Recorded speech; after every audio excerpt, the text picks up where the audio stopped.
Welcome to another ranking video. I'm Jedi, and today I'm going over the best marquee characters and ships of 2018. There are quite a lot of them. There are 26 characters and about 7 ships. This was the year known as the Galaxy Marquees, so there was just a ton coming in during the game, making it basically impossible to come out. Most of them were leading up to something.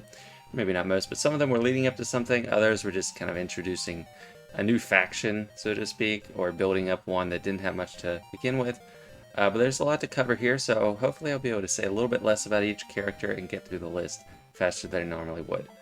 So let's get into it. First up, we got First Order Executioner, and he is going at the top of D tier. He can do some damage in the right situation, but he basically needs the whole team to run around him. He's very slow. He ramps up his health, which also ramps up his damage.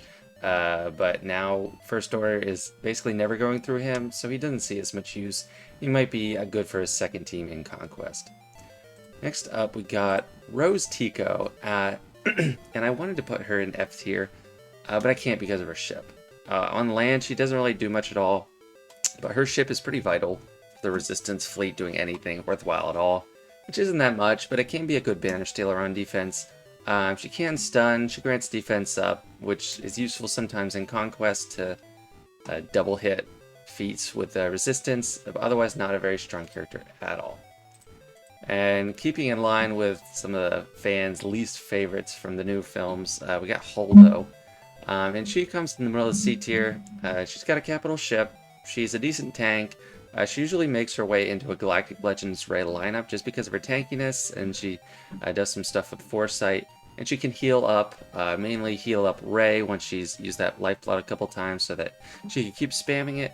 But she's middle C tier, not very strong otherwise. And now that Ben Solo's here, she's going to fall off most of those teams. Next up, we got Sith Marauder, and I think Sith Marauder is just a solid B tier character. He's basically the 5th member on his team if he's going to be a member at all. Usually falls in the Sith Empire lineup, but right now that slide is kind of taken up by Darth Talon. He can find some use on like a Traya team because he has some synergy against teams that do outer turn attacks, and that's what a lot of what you want to do with Traya. He could stack his damage insanely high, mostly under Darth Revan lead with all that ferocity going on. He can hit for insane amounts of damage, but right now he's kind of just a middling B tier character. And next up from the KOTOR era as well is Visas Mar, and she just doesn't really have much to offer. The only thing she has now is the light side unaligned force user tag, which allows her to slot into a Starkiller team, and Starkiller's kit was kind of based around her kit because she can do a revive. It has a crazy high cooldown, and he allows her to get that off a little more often. But when you're facing a Starkiller team, usually you're going to be smart enough to work your way around this, and she does basically nothing else other than sit there. She can hit under protection, which could sometimes come into play, but she doesn't do a lot of damage, and you don't want to invest a lot of resources into her trying to make her a damage machine because it's just not going to work out well. Next, we got another KOTOR 2 character, and that is Darth Sion. I think Darth Sion is very solid, which puts him in the middle of A tier. He's a great tank for Sith, especially under Traya, even though that isn't seeing as much use now. But he has the AoE Dispel. He's got Help by Hatred, which gives him a self-revive when he can get it off, but it starts on cooldown. And the pain mechanic is pretty cool. It gives him a shifting taunt. And he's just pretty strong. He can recover some protection. He's not a big damage dealer, but still a solid tank, mid-A tier. Next up, we got Bossk, and Bossk is an awesome bounty hunter lead. He has the best ship in the game that's not a capital ship, so he definitely merits mid-S tier at the least. For the longest time, he was just the leadership for bounty hunters, but now you see some competition with RS Singh. Sometimes people use Django. People are using Fennec now for counter uses. But he is just so thick and tanky. He makes his team so survivable that Frenzy allows you to not have to decide what to do, a taunt or an AoE. You can do both. You do the taunt, and then you can do, or not the AoE, the mass assist. And it can stun. He's not a big damage dealer, but he's an awesome leader, tank, support character, and crew member. Next up, we got Young Han, and he just doesn't have much to offer. Top of the F tier, top, not saying much. I might be a little biased because I never built him up. I've never gotten to use him. I just never see him used much. He does have a possibility to ramp up his damage, but it takes a very long time. And he basically only has any use under dash at this point, and there are way better uses for dash than to use with the actual prepared squad, except Vandor. But he's just not worth investing into. There's so many other priorities that take precedence over Young Han. Next up, we got Vandor Chewbacca, the aforementioned, and he is the only really useful member of the prepared squad that has prepared baked into his kit. And he's basically only useful under dash now in GAC with his Omicron, so that's why it doesn't get him higher. But you have to take out Vandor Chewie if you want to get through that dash team. He's just constantly going to be reviving, and if you take out any other character before him, unless it's an attack that prevents revives, he's just going to bring him back. So he merits high C tier at the least, but limited use because he only gets used under dash in GAC. Next up we got Kira, and she's another very limited character. She's supposed to be the leader of the prepared squad, but you don't really see that at a high level. Usually what I've seen her do is just be a throwaway leader for Nest, so he can solo something, but not completely solo, because she has some protection recovery on her leadership. But she's just not seeing much use. I can't see a reason to use her or build her up unless she was a requirement for a Galactic Legend or something later on down the road. Next up, we got Nest, the best smuggler from 2018, and she's falling low S tier. Nest is not as good as she used to be, but she still has one of the most busted kits in the game. That stacking bonus protection that doesn't count as a buff, you can't dispel it, is ridiculous. And the fact that the amount you get each time increases every time it happens makes her impossible to kill for some teams. And there are so many instances of CLS going in on a team, killing the whole team, and then getting stuck behind Nest because they keep removing her turn meter, and she just stacks her bonus protection to infinite levels. She used to be a solo master, and the best thing I used to see her take out was fully relicked Padme teams, but she had to be very built up at that time to do it, and you don't see those teams as much anymore, but still very strong. AoE daze, can stun, dispels on the base stick, just a lot that she has. But that unique ability is one of the most broken mechanics in the whole game, still to this point. And if she got a little bit stronger in other ways, she'd be probably high S tier at this point. Next up, we got Young Lando, and this was another disappointing smuggler character. I put him at the bottom of the F tier because he can't ramp his damage like Young Han. He does have a ship, but as you'll see, it's not a great ship.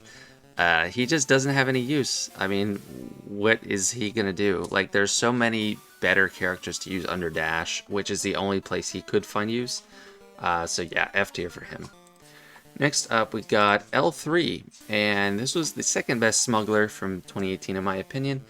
And this is one of the most embarrassing or underdeveloped areas of my roster. This is from my roster, in case you didn't pick that up, all these levels and such. But I have her just gear 8. She's only 5 stars. I've just never taken the time to farm her in the cantina because of the relic material energy and such, or the, what do you call it, signal data. But she's an amazing tank. She comes with a pre-taunt because of her mechanics. She stacks up so many things. She gets counter chance, she gets defense, critical avoidance, more counter chance later on. Extra protection, she's cleansing her allies a lot. Just a very strong light side pre-taunt, which there aren't that many of. So she merits low A tier in my opinion. Next up we got Lando's Falcon, which is not a strong ship. So I put it in D tier. Its strength is coming in as a late reinforcement and getting a bonus turn for each other reinforcement that's come in. Which to maximize you would need it to be the 3rd or 4th reinforcement, so you could get 2 or 3 bonus turns. But the way ships battles work, that just doesn't happen. This guy would probably slot into a resistance team with Radis right now, but that's not a great fleet anyway. It's not going to see much use, so that's why it's in D tier. I mean, it's a cool mechanic, but there's just not much applicability at this point. Next we got Range Trooper, and he is Lord B tier. He's right next to Marauder. Has a lot of similarities as far as how he plays into a team. He does go on a strong team, but he's the 5th member. I would argue he's way more valuable to the Imperial Troopers than Sith Marauder is to Sith Empire. But he's still on his own. He isn't as strong. He needs that whole team around him, including amazing A tier and S tier Imperial Troopers. But granting retribution and bonus protection, recovering protection is an awesome kit to have. And it is key in the Imperial Trooper counter to Jabba the Hutt, which doesn't work all the time. It doesn't work against the best Datacron, Omicron, Jabba the Hutt teams, but it does work. So he is awesome. He's a very strong B tier character. Hello there. Like and subscribe. And now we start getting into the introduction of the Old Republic team, or just all the characters in general, in July of 2018, starting with Bastila Shan. Bastila Shan is a great leader for Jedi, so she merits high A tier, and she kind of put Jedi on the map as far as like a viable team. They just were pretty weak before her. I mean, Yoda was pretty strong, but they didn't have a good leader, so that bonus protection is amazing. It gives them survivability. She gets a pre-taunt, an insane amount of tenacity, which she has a pretty simple leadership, but it's just so strong. She works so well with Yoda, calling him to assist and granting a million buffs, which he can then spread out. Is an awesome mechanic, and her battle meditation is super strong. It grants potency, it grants counter chance, and it goes up automatically on her turn. All Jedi. So I love Bastila. She's high A tier for me. If she was a little bit stronger, maybe did more damage, had a few more mechanics, she'd be S tier.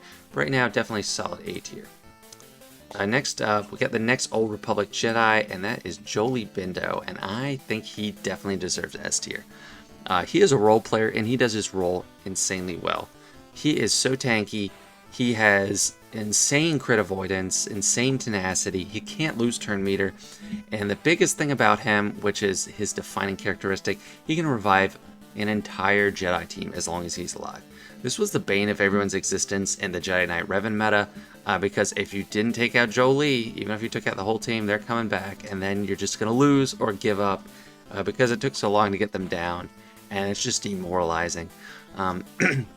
He was one of my first relic characters just because it made him so tanky, so hard to deal with at the level I was at, so I just had Yoda and Jolee, and he's just, I love Jolee. I loved him in the game too. He's an awesome character. He's so funny. But yeah, S tier for me, fan favorite of mine. Next up, we got T3M4, and he's Old Republic, and he used to have basically no use before Sortie came into the game. Well, he did. He had a use in the Grievous Nuke team because he does power up droids on his team. And I do have 2 Zetas. They're both built towards just strengthening a droid team. And under Sortie, he really spruces up their damage, gives them extra armor penetration and extra offense for debuffs on the enemy team, and he can give out a bunch of those debuffs. He has kind of a heal cleanse ability, which isn't that strong. His basic isn't that great. He is a crew member for the Ebon Hawk, so that helps him as well, but still low C tier. He's just very situational, and he really needs a strong team around him to be worth anything. Next up, we got a ship. We got one of the worst ships in the game, in my opinion. I'll put myself over here for a minute. Sith Fighter. Doesn't really do much. Don't have much of a use. I basically never see it used. Maybe it needs a rework, but no one really builds up Sith Assassin anyway. So, F tier ship for me. Probably the worst ship in the game. And now we got Mission Vow. And Mission is low D tier. She works kind of well with Zalbar, but what does she work well against? The Karth team is pretty garbage. You don't see it at the high level anymore at all. Even a couple years ago in the game, she was put on defense a lot because she's needed for Malak. You build up the whole Old Republic team just to unlock Malak, and then you have no use for them. But it was when GAC Analytics started coming out, it was clear that Old Republic was one of the worst teams in the game defensively. I mean, she assists a lot, but it just doesn't matter. That team's really not doing much at all. Next we have her mission's counterpart, Zalbar. And he gets a little bit of a bump. He's low C tier just because he's a pretty decent tank, and he's a light side tank, so he can go under Ray in some circumstances. He stacks defense. He does work well with mission, but again, what do they work well against? He can inflict armor shred and call mission to assist all the time, but yeah, not much else going for this guy. Next up we got Embo, and I know there's kind of like a cult of Embo. And I did squeeze him up into the low B tier, and that's mainly because of his Omicron in TW and because he has a Hut Cartel tag, so he does go well on that Jabba team as of now. I don't care for his leadership. I mean, the counterattacks are nice, but it's like, okay, whatever. Yeah, what I don't like about him is when he throws his hat, he does extra damage based on protection, but he loses half his protection. I mean, I don't know, there aren't any other abilities in the game like that. It's just, I think it's a ridiculous mechanic. I do like that he can't be critically hit when you have the Zeta, but I don't like him that much, and he was lucky to get low B tier from me. Next up we got the best non-capital ship in the game, the Houndstooth. Houndstooth is insane, stacking protection, can't get around it unless you have buff immunity, healing immunity, or shield disruption, and before the Executor came out, this was basically wanted by every single fleet. They could still benefit from it. If you don't have Executor, use this guy in your starting lineup. Not much to say about it. It's not a pre-taunt, but you can't attack the other ships much before he gains extra turn meter and then taunts himself, unless you're using Profundity or it's going against Profundity. But he cleanses all debuffs on himself with his basic. He's basically just an immovable wall at points. Just awesome ship. Next up we got Aura Singh, and she's a very niche character. Sorry for the little red dots there. But she's like a mid C tier character for me. She has one job, and that's getting original Mandalorian his contract off so he can annihilate fast. She does have an insanely easy contract to get. It's just use 10 abilities while buffed. So you get the whole team buffed, and then you just call assists, and then you're getting the contract, and you're gonna get that annihilate off. She was also made to kind of like do damage in raids, but that doesn't see much use now because the Sith raid is pretty much solved, and I don't know if she can do much in the Challenge Pit Rancor Challenge Pit raid, but maybe she can. Not that strong for me. Lucky to get mid C tier. Next up we got a ship, and that's Xanadu Blood. I think this is a great ship. It's A tier, and it just needed a fleet to go with. This is the most threatening bounty hunter to see in the starting lineup on the opposing team, and you want to get it out as fast as possible just because it gives out that bonus damage against breached enemies, which you're going to see breach all the time with the Executor team and the bounty hunters.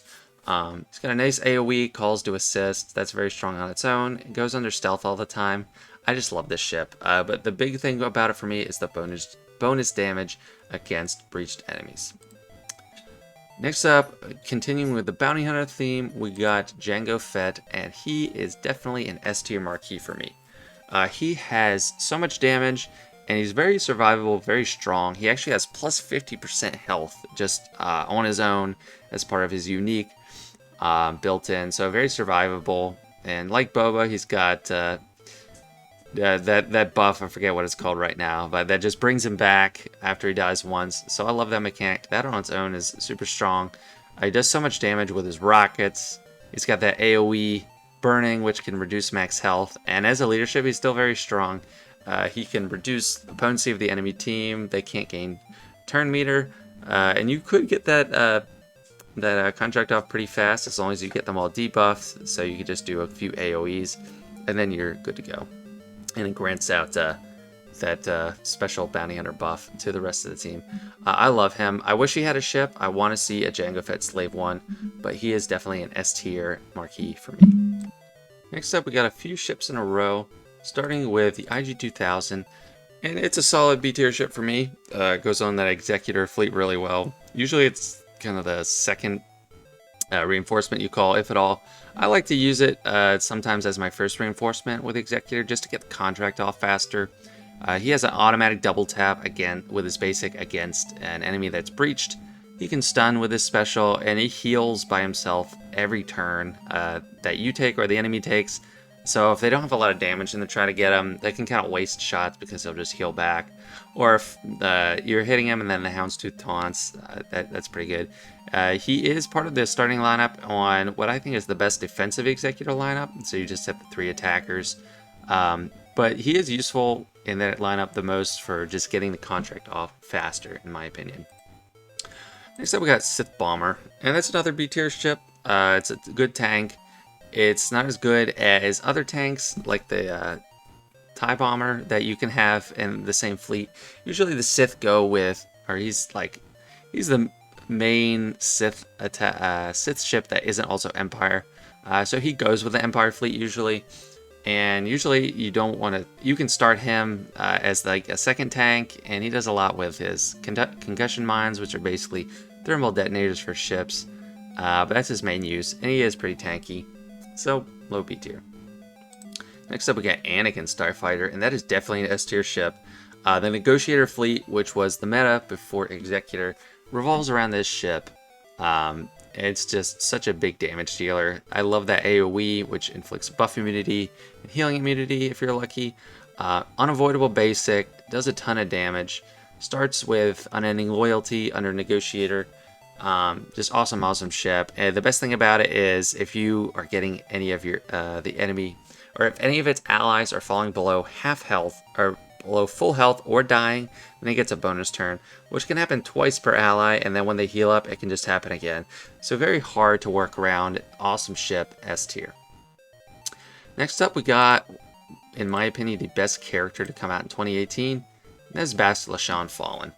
Bastila Shan, I think she did get a rework closer to when Darth Revan came out, but she does so much. She is Darth Revan's best friend, and she throws out fear and a million other debuffs. She has a extremely strong AoE as long as you're attacking a shocked enemy. Ability block on the basic. She's not a leader, but it doesn't hurt her at all. She also works well under Palpatine, but under Darth Revan, you're getting tons of boosts from her unique, that Force Bond. I just love this character, and I love her Corrupted Battle Meditation. That automatically goes out on enemies. It's not irresistible, but it lands most of the time. And then they can't land debuffs at all, and they have reduced counter chance. Just a very strong character. Love her. High S tier.